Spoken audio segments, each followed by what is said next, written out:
சித்தியை பார்த்ததும் தெறித்து ஓடிய தினகரன். சபதத்தை முடித்த சசிகலா. திரைமறைவில் திக் திக் பாலிடிக்ஸ். புதிய கட்சி தொடங்கும் சசிகலா. தமிழக சட்டமன்ற தேர்தல் நெருங்கும் வேளையில் திருச்சி உள்ளிட்ட முக்கிய நகரங்களில் அரசியல் களம் தகுத்து கொண்டிருக்கிறது. குறிப்பாக ஜெயலலிதாவின் தோழி சசிகலாவின் அடுத்த கட்ட நகர்வுகள் அதிமுக மற்றும் அதன் கூட்டணி கட்சிகளிடையே பெரும் சலசலப்பை ஏற்படுத்தியுள்ளன.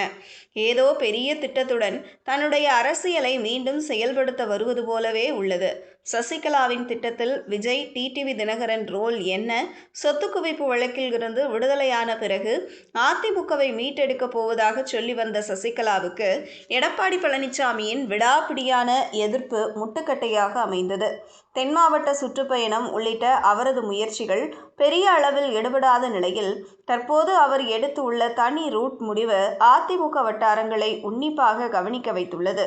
இப்போது உள்ள அதிமுக தலைமையிலான பாஜக கூட்டணியில் டிடிவி தினகரனின் அமமுக இணைந்திருப்பது சசிகலாவை கடும் கோபத்திற்கு உள்ளாக்கியுள்ளதாகவே தெரிகிறது.